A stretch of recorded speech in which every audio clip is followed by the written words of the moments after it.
तो नमस्कार मित्रों, आज हम बात करेंगे सीएसएस के बारे में। और सीएसएस एक ऐसी लैंग्वेज होती है जो कि हमारे वेबसाइट को स्ट्रक्चर बनाने में काम आती है। हम अपने एचटीएमएल के बाद सीएसएस को सीखते हैं। सीएसएस सीखने के बाद अपनी वेबसाइट को डिजाइन करते हैं और बहुत अच्छे तरीके से उसको डिजाइन कर सकते हैं, कलरिंग करके, ग्रेडिंग करके, टेक्स्ट कलर करके, बॉक्स की प्रॉपर्टी देकर और बहुत सारी तमाम चीजों को हम कर सकते हैं। तो अगर आपको भी करना है हमारे साथ, इस वीडियो के एंडिंग तक बने रहें और चीजें सीखें। हम आने वाले समय में बहुत सारे अच्छे अच्छे प्रोजेक्ट लेके आएंगे और बहुत सारी चीजों को अच्छे से करेंगे। चलिए चलिए मित्रों, नमस्कार, आपका स्वागत है हमारे YouTube channel Khurshid coding school पर। तो जैसा कि आपको वीडियो के इंट्रो में दिख गया होगा कि हम आज सीएसएस पढ़ने वाले हैं। हमारा एचटीएमएल का वीडियो आपके हमारे यूट्यूब चैनल पर डला हुआ है, खुर्शीद कोडिंग स्कूल पर जाके देख सकते हैं। आपको यहाँ पर मेंशन भी कर दिया जाएगा आई बटन पर, यहाँ पर मतलब, है ना।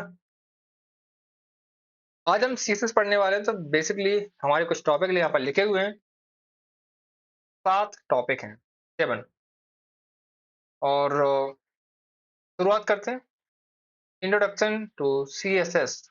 व्हाट इज सीएसएस, यानी कि सीएसएस क्या होती है। अब मैं हिंदी में क्यों बात कर रहा हूँ, क्योंकि हमारा पूरा यूट्यूब चैनल हिंदी वाला है। ठीक है। तो व्हाट इज सीएसएस। सीएसएस एक एक ऐसी स्टाइल होती है, एक ऐसी लैंग्वेज है जो आपकी वेबसाइट को एक बेहतरीन कलर देने का काम करती है, डिजाइनिंग देने का काम करती है। यानी एचटीएमएल हमारा पहला पार्ट था।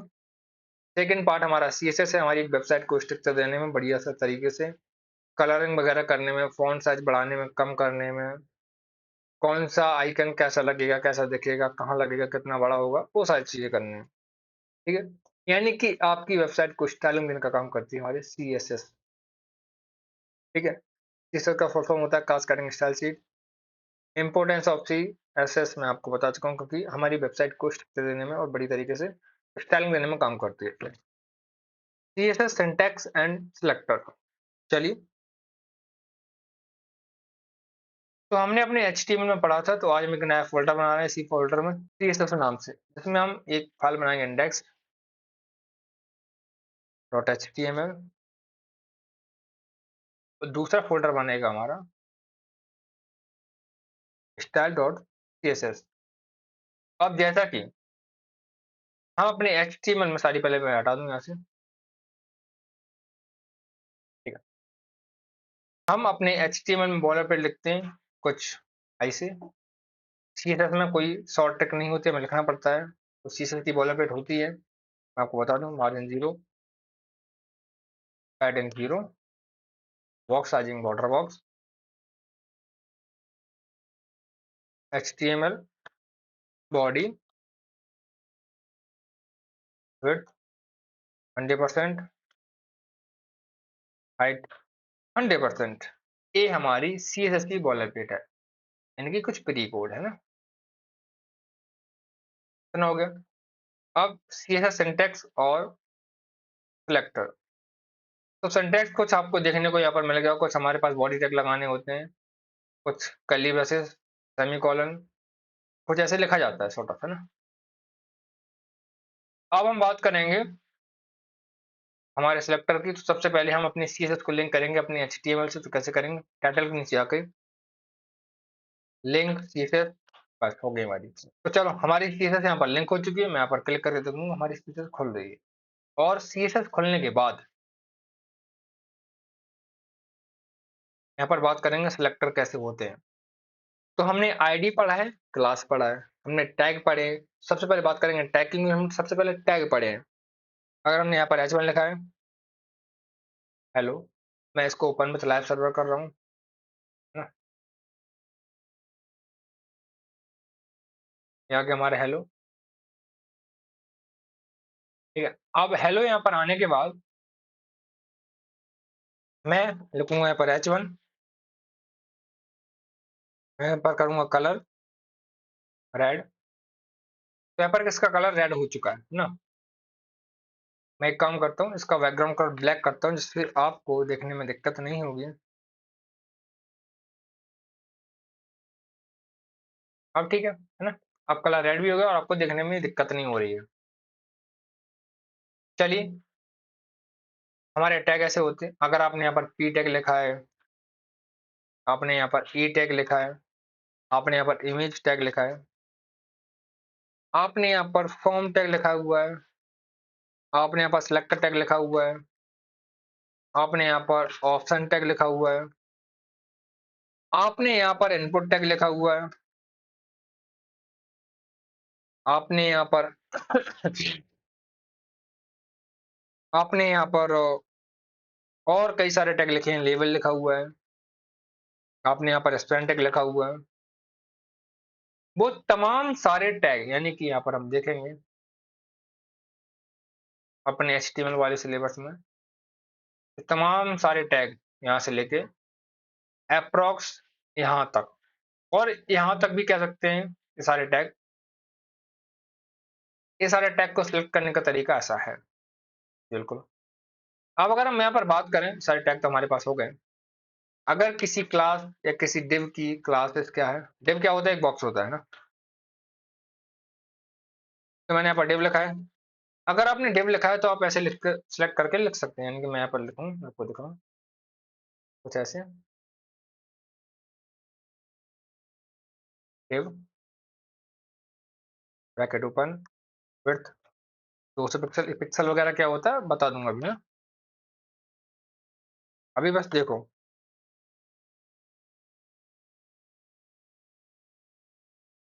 बैकग्राउंड कलर व्हाइट आ गया, यानी कि हमारे पास एक डिव बन चुकी है, बॉक्स बन चुका है। तो अगर एक आपके पास अगर एक डिव है तो ठीक है, लेकिन बहुत सारी डिव है तो क्या करोगे? कैसे? तो आपको इनका कुछ ना कुछ नाम वगैरह देना पड़ेगा, सारी चीजें देनी पड़ेंगी। तो उसके लिए हमारे यूज करते हैं क्लास और आईडी। क्लास क्या होती है, बहुत सारी चीजों की क्लास एक हो सकती है, लेकिन आईडी सिर्फ एक यूनिक होती है। तो आपको किसी भी एलिमेंट की या फिर किसी भी टैग की आईडी को आपको यूनिक देना पड़ेगा। आप उसकी क्लास एक कर सकते हैं, तो क्लास से हम बहुत सारे काम इकट्ठे कर सकते हैं ना, सॉर्ट ऑफ ऐसी चीजें कहनी है। तो मैंने एक डिव बनाया है, मैंने डॉट लिखा है, क्या लिखा है, डॉट लिखा, और मैंने लिखा डिव। डिव नहीं लिखा, या फिर लिखूंगा बॉक्स।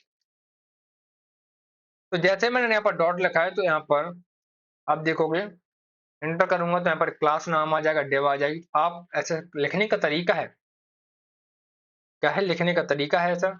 और आप यहाँ पर अपने जो बॉक्स है उसको, मतलब अगर हम इसमें बात करेंगे, इसमें भी डॉट लगा हुआ आप, और ऐसे जो आपका बॉक्स है ऐसे लिख सकते हैं आप। तो यानी कि एक कॉमन चीज है, अगर आप उसमें डॉट लगा के लिखोगे तो इसमें भी आप डॉट लगा के लिखोगे।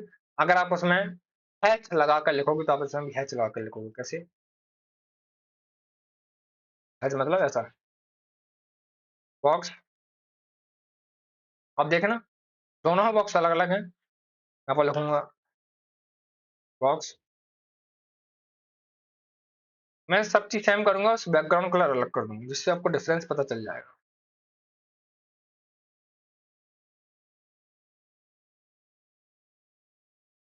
इसका मैं कर दूंगा रेड, और उसका रहेगा व्हाइट, है ना, और रेड और व्हाइट। अब ये कैसे हुआ, यहाँ पर डॉट लिखा हुआ है, यानी कि डॉट यानी कि क्लास, ठीक है। हैज मतलब यानी कि आईडी, आईडी यूनिक होती है, और क्लास आपकी कंपलसरी कोई भी किसी को भी जनरली दे सकते हैं आप क्लासेस, है ना। आप एक 10th क्लास में, या फिर आप बीटेक में, आप बीसीए में, आप बहुत सारी क्लासेस में बहुत सारे लोग पढ़ते हैं, लेकिन उनकी एक ही यूनिक आईडी होती है, जो कि होता है उनका आइडेंटिटी कार्ड। ठीक है भैया, ये हो गया, ये बात कर ली हमने स्ट्रक्चर के ऊपर। अब हम बात करेंगे type of CSS, inline, internal और एक्सटर्नल। हम यहाँ पर एक्सटर्नल यूज कर रहे हैं क्योंकि हम अलग से फाइल बना के यूज कर रहे हैं। अगर आपको इनलाइन यूज करनी है तो आप ऐसे जाओ, यहाँ पर लिखो स्टाइल, और यहाँ पर आप दे सकते हैं इसकी एक बॉर्डर रेडियस प्रॉपर्टी होती है 20 पिक्सल, आप ऐसे भी यूज कर सकते हैं ना। देखो आपको बॉर्डर रेडियस हो चुका है, तो ये आपके यूज करने के ऊपर है बस, सॉर्ट ऑफ, है ना। चलिए, उसके बाद हमारे पास होता है एक्सटर्नल, तो हमने यूज कर लिया है। इनलाइन भी हमने यूज कर लिए। इंटरनल क्या होता है, बॉडी टैग के ऊपर भी हम स्टाइल लगाओ और फिर उसके अंदर आपने H1 लिखो, div लिखो, कुछ भी लिखो, यूज कर सकते हैं। ठीक, ये सारी चीजें हमारे पास इनलाइन वाली होती है। इंटरनल,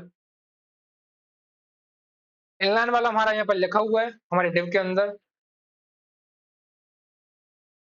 और एक्सटर्नल यहाँ पर हम लिख दे रहे हैं। तो मैंने यहाँ पर लिखा बॉक्स, और मैं बॉक्स के अंदर मैं बोल दूंगा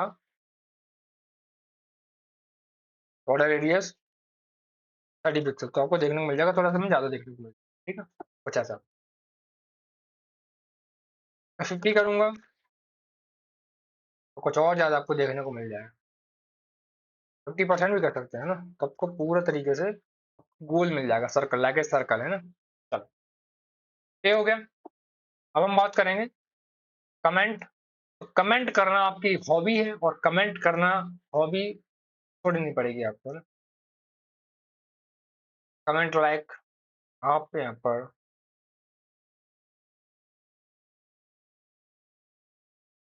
कमेंट आप ऐसे कर सकते हैं। ये होता है मल्टीपल लाइन कमेंट ना। कैसे होता है, अगर आप विंडो यूज कर रहे हैं तो आप विंडो और स्लैश दबाओ, अगर आप मैक यूज कर रहे हैं तो आप कमांड और स्लैश दबाओ। तीसरा सिलेक्टर एंड प्रॉपर्टीज, टैग हो गए, क्लास हो गई, आईडी मैंने आपको बता दी कि कैसे सेलेक्ट करते हैं। CSS box model, CSS box model के लिए हमको देखना पड़ेगा मार्जिन, बॉर्डर, पैडिंग और कंटेंट। अगर हम बात करें तो हमारा यहाँ पर हमने बॉर्डर रेडियस देख लिया है, तो हमने यहाँ पर लिखा हुआ बॉर्डर रेडियस, मतलब रेडियस बॉर्डर। ठीक है, चलो बॉर्डर देख लेते हैं। अब हम यहाँ पर एक ही बॉक्स लिखते हैं, दो दो बॉक्स नहीं लिखते हम यहाँ पर, है ना। तो अपने कोड की हम ऐसी तैसी नहीं कर सकते, हमें समझना है, चीजें पढ़नी है हमें। तो border 1 pixel, solid, black. Black आपको दिखेगा नहीं, ऑब्वियसली बात है। अब ब्लैक आपको दिखेगा नहीं, क्योंकि ब्लैक दिखता कहाँ से, क्योंकि ऑलरेडी ब्लैक है। आपको देखो व्हाइट दिख जाएगा, अगर आप कोई सा भी यूज करोगे तो आपको वो दिख जाएगा, ब्लैक नहीं दिखेगा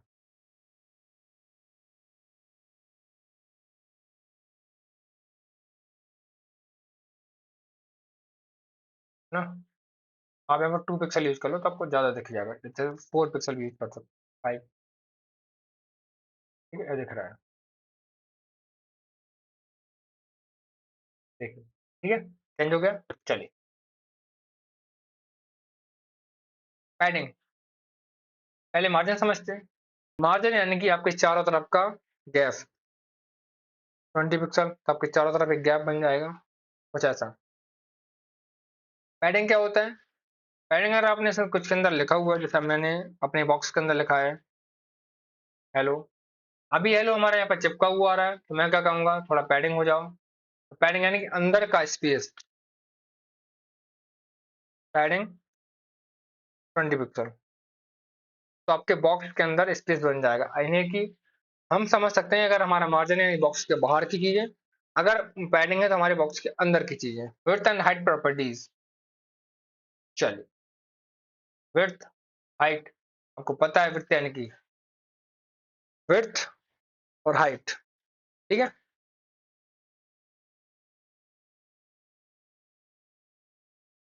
बॉक्स साइजिंग, बॉक्स साइजिंग तो ये लिखा हुआ है ना, तो बॉक्स साइजिंग के लिए कोई जरूरत नहीं पड़ती आपको कि बॉक्स साइजिंग क्या करना है क्या नहीं करना। बॉक्स साइजिंग यानी विड्थ और हाइट क्या करनी है, उसके बॉर्डर कैसे करना है, रेडियस में करना है, कैसा करना है, कैसा नहीं करना, वो सारी चीजें।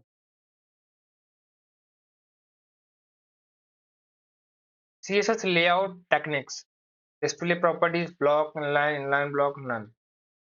यानी कि अगर अपने बॉक्स को हम डिस्प्ले ब्लॉक देंगे तो वो दिखना बंद नहीं होगा, जबकि वो दिखना अगर बंद होगा कहीं से तो हम उसको खोल सकते हैं। अगर मैं यहाँ पर कहूँगा नन, तो दिखना बंद हो जाएगा। अगर मैं कहूँगा इनलाइन ब्लॉक, तो कुछ अभी दिखेगा। अगर सिर्फ कहूँगा मैं इनलाइन, छोटा सा दिखेगा, कहीं कहीं भाग गया है ना मेरा। इसको रिफ्रेश करके फिर दिखा दे रहा हूँ कुछ ऐसा। तो सारी प्रॉपर्टीज हैं, ब्लॉक करने पर ये ब्लॉक हो जाता है, मतलब यानी कि ब्लॉक करने पर जैसे हमारे पास हमारी गर्लफ्रेंड का नंबर होता है, हमारी गर्लफ्रेंड हमको ब्लॉक कर देती है तो वो दिखना बंद हो जाती है, लेकिन यहाँ पर हम दिखते हैं ना, हम उसकी प्रोफाइल दिखना बंद हो जाती है। तो यहाँ पर उल्टा है, हमें वो चीज दिखती है ब्लॉक होने पर। चलिए, position, static, relative, absolute, fix और स्टिकी। बेसिकली मैं आपको बता दूं गाइस, अगर मैंने दिया है पोजीशन एब्सोल्यूट, तो पोजीशन एब्सोल्यूट होने के बाद जैसे हमारी चीज ये है, अगर यहाँ पर रखी हुई है तो पोजीशन एब्सोल्यूट देने के बाद ऐसे उठ जाती है वो, उसको कहीं भी ले जाओ, कोई दिक्कत नहीं है। आई थिंक आप पोजीशन एब्सोल्यूट समझ गए होंगे, पोजीशन एब्सोल्यूट यानी कि उसको उठाना। जैसे मैं आपको कहूँ लेफ्ट से चले जाओ 200 पिक्सल, आ गया, चला गया, है ना। आप टॉप से आ जाओ 30 पिक्सल, तो नीचे आ जाओगे आप, आपकी मर्जी। टॉप देखो, ऊपर जो होता है वो टॉप होता है, लेफ्ट में लेफ्ट, राइट में राइट, नीचे बॉटम। आपको नाम पता होना चाहिए, नहीं पता तो आप सीख लो क्योंकि जरूरत पड़ेगी आपको। रिलेटिव क्या होता है? रिलेटिव यानी कि आपका एक पेरेंट है और आप एक चाइल्ड है, तो वो रिलेटिव होता है। यानी मैं अगर कहूंगा कि जो हमारा बॉडी है वो पोजीशन रिलेटिव है, तो हमारा जब हमारा बॉक्स रहेगा वो इसके बाहर नहीं जाएगा। मैं कहूँगा 100%, अब 100% कह दोगे तो बाहर चला ही जाएगा, तो बाहर चला ही जाएगा। लेकिन आप देखने को मिल जाएगा, तो आपको यहाँ पर स्क्रॉल करोगे तो आपको देखने को मिल जाएगा। मैं कहूँगा अप्रोक्स 90%, तो आपको 90% देना पड़ेगा, तो आपको यहाँ पर देखने को मिल जाएगा।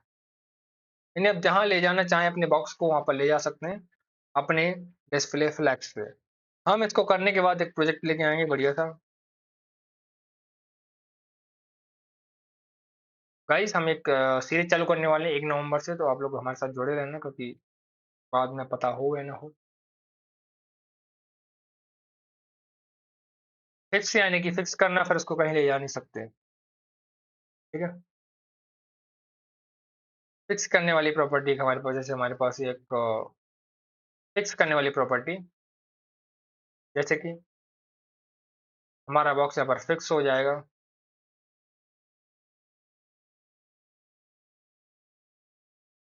तो लोगों पोजीशन फिक्स।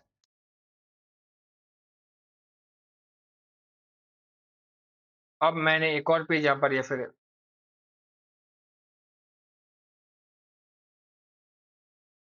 पेज 1 बनाया मैंने, ऐसे मैंने पेज 2-3 बना दे रहा हूँ, मैं आपको दिखा दूंगा, है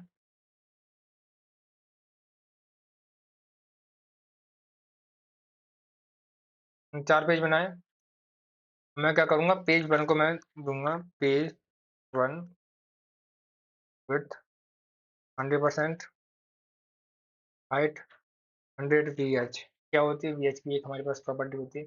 अब देखो हमारा जो बॉक्स है वो फिक्स हो चुका है, क्योंकि हमारा बॉक्स वहाँ का वही है, देखो यहाँ पर मूव हो रहा है। अब देखो आपको राइट साइड में आपको एक स्क्वायर बॉल दिखेगा। चलिए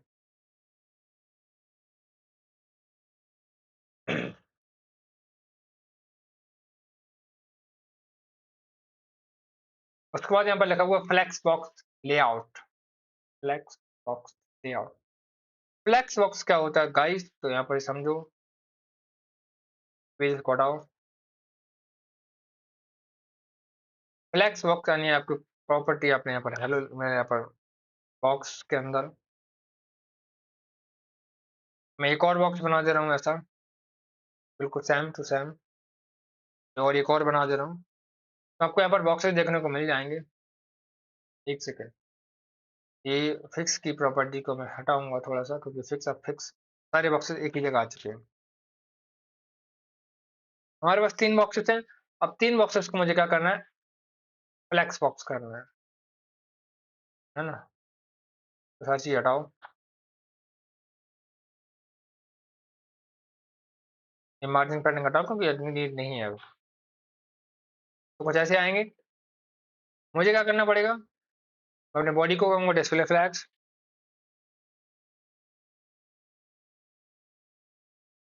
अब जैसे ही मैंने अपने बॉडी को कहा डिस्प्ले फ्लैग्स, तो बेसिकली उसकी जो विड्थ थी पूरी फैल चुकी है। अब आप इसके अंदर कुछ भी डालो, सब कुछ इसके अंदर समा जाएगा, है ना? तो मैं और भी बॉक्सेस बनाऊँ, सब कुछ इसके अंदर समा जाएगा, और बना दूँ तो और समा जाएँगे, और बना दूँ तो और इसके अंदर बॉक्सेस आ सकते हैं, और कोई नीड नहीं पड़ी। लेकिन इतने बॉक्सेस को हम क्या करेंगे? ये बॉक्स अच्छे थोड़ी लगते हैं। तो फ्लेक्स बॉक्स, फ्लेक्स रैप एक प्रॉपर्टी होती है, उसको कहते हैं हम रैप, बेसिकली नो रैप होता है, लेकिन उसको रैप कर देंगे तो उसके अंदर जितने भी आ सकते हैं वो आ जाएँगे। मैं कहूँगा अगर मेरे पास एक प्रॉपर्टी होती है गैप करके, तो गैप कहूँगा मैं 20 पिक्सल का, थोड़ा-सा गैप हो जाएगा, थोड़े देखने में अच्छे लगेंगे। मैं थोड़े-से और बना दे रहा हूँ यार, अच्छे लग रहे हैं दिखने में।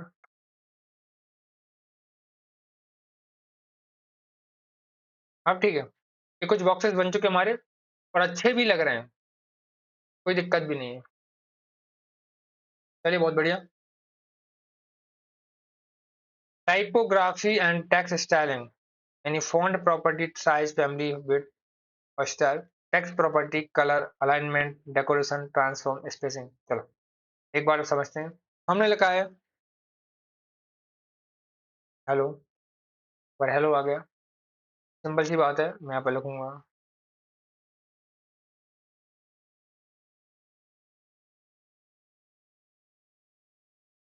H1, H1 के अंदर मैं डालूँगा कलर,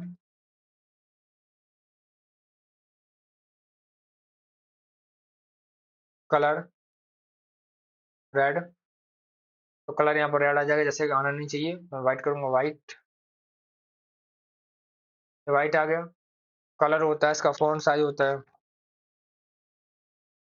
20 पिक्सल का दूँगा, थोड़ा छोटा हो जाएगा, ये बहुत ज़्यादा बड़ा है ना? थोड़ा बॉक्स में पैडिंग दे दूँगा, कुछ ऐसे सेंटर में आ जाएगा।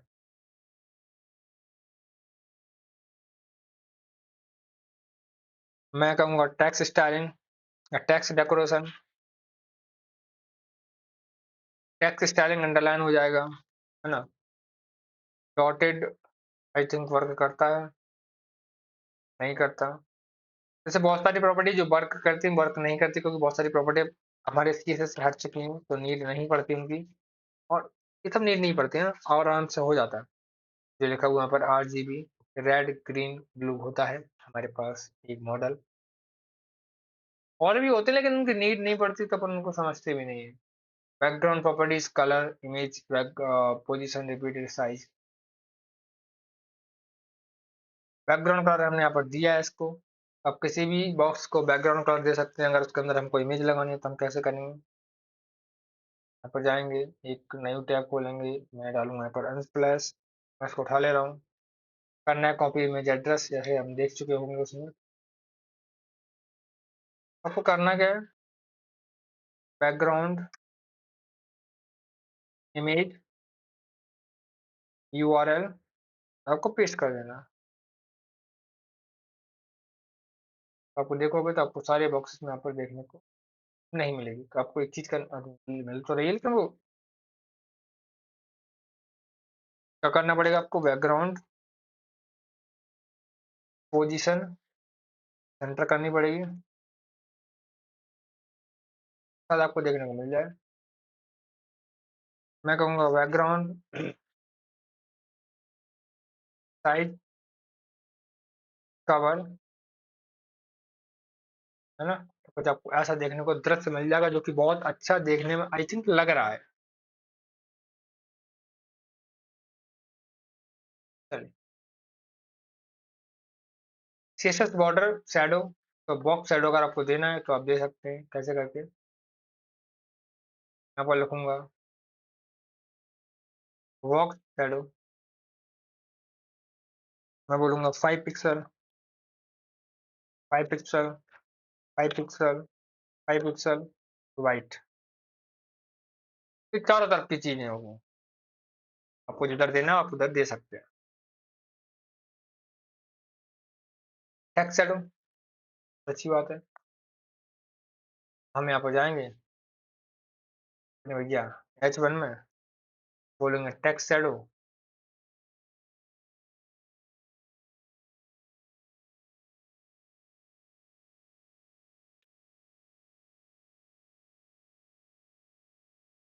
ब्लैक कर दे रहे हैं। ब्लैक तो लगी नहीं भैया। 5 पिक्सल, एक बार और देंगे 5 पिक्सल हम। यहाँ पर आपको देखो शैडो मिल जाएगी ब्लैक ब्लैक। यहाँ पर 10 पिक्सल करूंगा, थोड़ा और नीचे मिल जाएगा। मैं करूंगा 20 पिक्सल या 30 पिक्सल। 20 ठीक कर लेगा, आपको शैडो मिल गई। तो भैया राम राम, कैसे हैं आप सब? तो यहाँ पर हमारी स्केचेस होती है खत्म। तो अब जैसा कि आपने पूरा वीडियो देख लिया है, आई होप आपको वीडियो बहुत अच्छा लगा होगा और आप लोग हमें लाइक करो, शेयर करो, कमेंट करिए। Thank you, thank you, thank you.